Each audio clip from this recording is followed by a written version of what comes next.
अभिजात मराठी भाषा गौरव सोहळ्याच्या निमित्तानं या व्यासपीठावर उपस्थित असलेले राज्य मुख्यमंत्री आदरणीय एकनाथ शिंदे साहेब, राज्य साहित्यिक मंडळाचे अध्यक्ष डॉक्टर सदानंद, राज्य साहित्य मंडळाचे उपाध्यक्ष डॉक्टर प्रदीप ढवळ, महाराष्ट्र राज्य विश्वकोश मंडळाचे अध्यक्ष डॉक्टर रवींद्रजी शोभणे, आमचे कुलकर्णी, आजचे सत्कार मूर्ती पद्मश्री अच्युतजी पालव, प्राचार्य अशोकजी चिटणीस, doctor प्रदीपजी Karnik, doctor मिलिंदजी Joshi, doctor Dnyaneshwar, सर्व सन्माननीय मान्यवर आणि मोठ्या संख्येने उपस्थित बंधू आणि भगिनींनो, माझ्या विभागाच्या वतीनं राज्याचे उपमुख्यमंत्री आदरणीय एकनाथ शिंदे साहेबांच्या या कार्यक्रमाला मी मनस्वी स्वागत करतो। आणि हा ठाणेकरांचा कार्यक्रम असल्यामुळं, म्हणजे साहेबांची कर्मभूमी असल्यामुळं साहेबांचे मनापासून आभार देखील एवढ्यासाठी मानतो की माझ्याकडे साहेबांनी उद्योग विभाग दिलाच, पण उद्योग विभाग देत असताना मराठी भाषेची सेवा करण्याची संधी देखील शिंदे साहेबांनी मला दिली।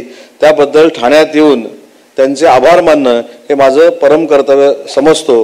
कारण या घटनेला आता 1 वर्ष पूर्ण झालेलं आहे। जसं अभिजात भाषेला 1 वर्ष पूर्ण झालं, तसं मला देखील मराठी भाषेचा मंत्री होऊन 1 वर्ष पूर्ण झालं। आणि मी साहेबांचे आभार एवढ्यासाठीच मानतो की राज्याचा उद्योग मंत्री म्हणून काम करत असताना त्यांची ताकद तर माझ्यासोबत असतेच, परंतु आजचं व्यासपीठ जर आपण बघितलं तर महाराष्ट्राचं खऱ्या अर्थानं साहित्य काय, महाराष्ट्राची मराठी भाषा काय आणि महाराष्ट्राचं मराठीपण काय हे जर आपल्याला बघायचं असेल तर साहेबांबरोबर जे दिग्गज साहित्यिक बसलेले आहेत, हीच खरी मराठी अभिजात भाषा आहे। त्यांचंच लेखन म्हणजे अभिजात भाषा आहे। मला साहेबांना सांगताना मनापासून आनंद होतो की मिलिंदजी मला भेटले आणि मिलिंदजी मला म्हणाले की साहेबांनी मुख्यमंत्री असताना मराठी साहित्य परिषदेला, बरोबर ना, काही निधीची घोषणा केली होती। मिलिंदजी, साहेबांचं नेतृत्व आहे असं नेतृत्व आहे की साहेबांनी कार्यक्रमाला येतानाच सत्कार मूर्ती कोण कोण आहेत हे विचारून घेतलं होतं आणि त्याच्यामध्ये मिलिंद जोशी आहेत हे म्हटल्यानंतर आजच त्यांना जाहीर केलेले पैसे द्यावे लागतील अशी देखील आदेश मिलिंदजी साहेबांनी मला केलेला असल्यामुळं तुम्हाला ती आता परत तक्रार साहेबांकडे करायची आवश्यकता नाही। तुम्हाला जे साहेबांनी घोषित केलेले 1 कोटी रुपये आहेत हे पुढच्या 8 दिवसामध्ये तुम्ही सांगाल त्या खात्यामध्ये, म्हणजे तुमच्या साहित्य परिषदेच्या खात्यामध्ये जमा होतील। आणि आपल्याला आठवत असेल, साहेब राज्याचे ज्यावेळी मुख्यमंत्री तोपर्यंत मराठी साहित्य संमेलनाला फक्त आपण 50 लाख रुपये द्यायचो आणि ज्यावेळी दीपकभाई केसरकरनी हा मुद्दा मुख्यमंत्री म्हणून एकनाथ शिंदे साहेबांकडे मांडला, मला ती कॅबिनेट मीटिंग आठवते। साहेबांनी असा प्रश्न विचारला की मराठी साहित्य संमेलन जर आपल्याला मराठी भाषेसाठी करायचं आहे तर 50 लाखाला आपण 2 कोटी रुपये दिले पाहिजे आणि त्या दिवशी मराठी साहित्य संमेलनाला 2 कोटी रुपये देण्याचा निर्णय झाला। शेवटी अनेक वेळा मी असं सांगितलं की 2014ला जेव्हा मी राज्याचा मराठी भाषेचा राज्यमंत्री होतो त्यावेळी हा अभिजात भाषेचा प्रस्ताव गेला, पण त्याच्या मधली घडामोड मला तुम्हाला सांगायची आहे की लोकसभेची निवडणूक झाल्यानंतर पुन्हा एकदा केंद्र सरकारनं जेव्हा प्रस्ताव मागितला त्यावेळी त्या शुभ प्रस्तावावर एकनाथ शिंदे साहेबांची सही होती हे देखील आपल्याला नाकारता येणार नाही। त्यावेळी ते राज्याचे मुख्यमंत्री होते।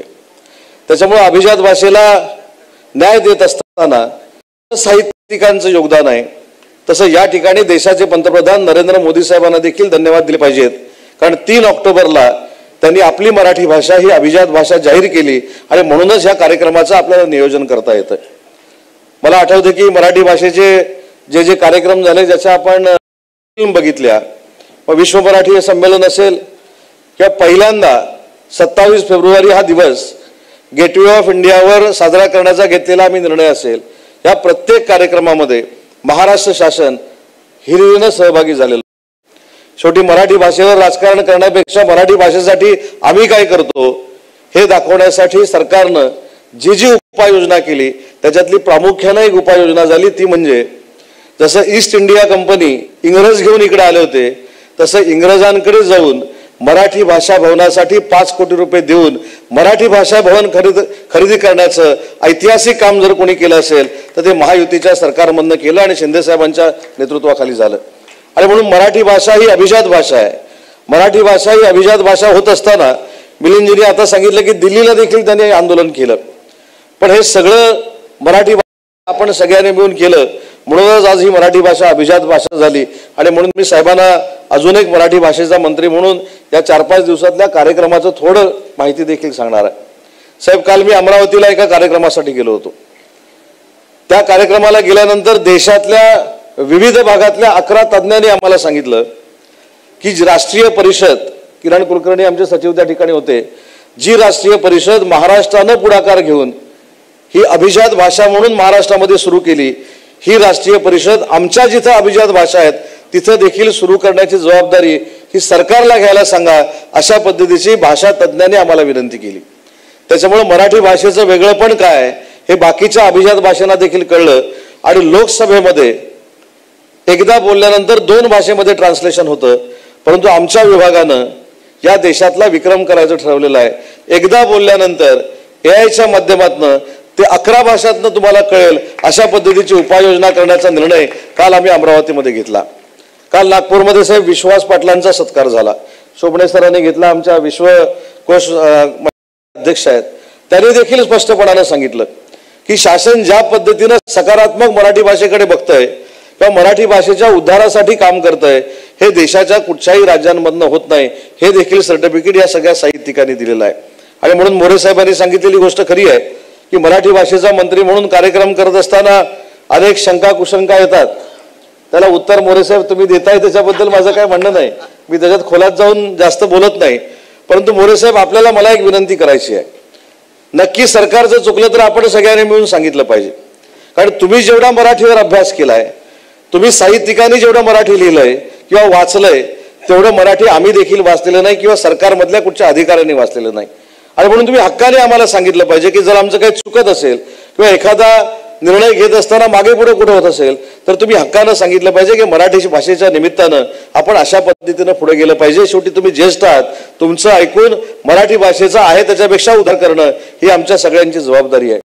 आणि लोक किती डोळस पद्धतीचे असतात साहेब, खरोखरच आश्चर्य वाटतं. मगाशी मी येत असताना मराठी भाषेचा कार्यक्रम होता म्हणून सरनाईक साहेब एक शाल घालून आलो होतो, आपण बघितली असेल मिलिंदजी. आणि शाल घालून आल्यानंतर एक व्यक्ती माझ्या कानाकडे आली, म्हणाली साहेब मराठी भाषेचा कार्यक्रम आहे. हो, त्याच्यावर इंग्रजी अक्षर दिसतंय. मी पटकन शाल काढून दिली. म्हणजे एवढं साहित्यिकांचं लक्ष असतं, म्हणजे शालीवर असतं, पेहरावावर असतं, आम्ही कसं वागतो त्याच्यावर देखील असतं. आणि म्हणून काही ठिकाणी साहित्यिकांमुळे आम्हाला दर 15 दिवसांनी उत्तरं द्यायला लागतात, हे मोरे साहेब तुम्हाला देखील माहिती आहे. आणि म्हणून मोरे साहेब, मला आपल्याला एक विनंती आहे शिंदे साहेबांच्या साक्षीनं की या सगळ्या गोष्टी करत असताना शेवटी मराठी भाषा ही आपली सगळ्यांची मातृभाषा आहे, मायबोली आहे. आणि त्याच्यासाठी आमचे अधिकारी सगळं करतायत, आम्ही देखील सगळं करत असतो.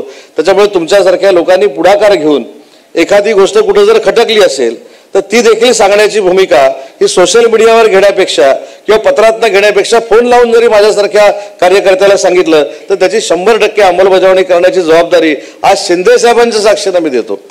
आणि शिंदे साहेबांच्या साक्षीने दिलं की सगळं झालं. जे दिलंय ते काढून पण घेऊ शकतात. त्याच्यामुळे त्यांची साक्ष ही महत्वाची आहे. किंवा एखादं आमचं काय चुकलं तर त्यांच्या कानात सांगा.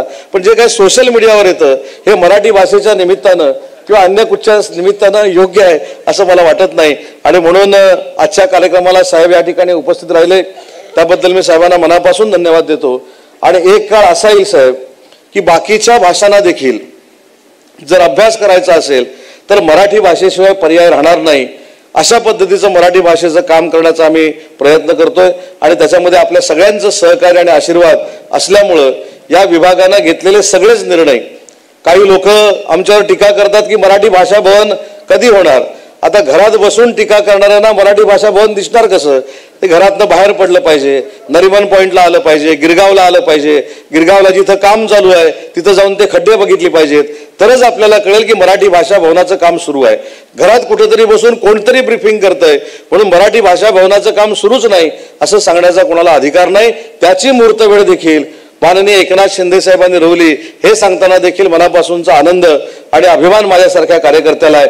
आणि म्हणून पुन्हा एकदा सत्कार मूर्तींचं मनापासून कौतुक करतो. शिंदेसाहेब या कार्यक्रमाला आले, त्यांना देखील मनापासून धन्यवाद देतो. आणि मराठी भाषेचं काम जे शिंदेसाहेबांना अपेक्षित आहे हे भविष्यामध्ये केलं जाईल हा शब्द देऊन माझं मनोगत संपवतो. जय हिंद, जय महाराष्ट्र. धन्यवाद सामंत साहेब. अत्यंत हृदय, मन मोकळा असा हा शब्द संवाद होता. खरोखरच साहित्यिकांच्या सहवासात आणि आपल्या मार्गदर्शनात मराठी भाषेचा उत्कर्ष अधिकाधिक उन्नत होवो अशी त्या शारदेच्या चरणी, सरस्वतीच्या चरणी प्रार्थना करते.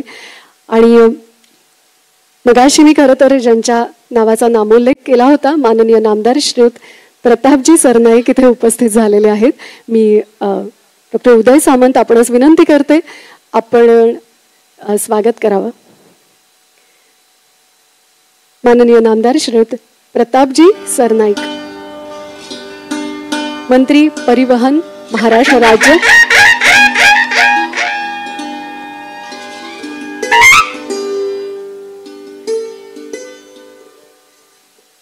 अभिजात मराठी, अभिमान मराठी असं म्हणत आजचा हा सोहळा उत्तर आपल्याला बरंच काही देतोय. आता मात्र या संपूर्ण सोहळ्यामधले सुवर्ण शब्द, सुवर्ण मार्गदर्शन आपल्यासमोर प्रस्तुत होणार आहे. आणि त्यासाठी माननीय नामदार श्रीयुत एकनाथजी शिंदे साहेब आपणास विनंती करते.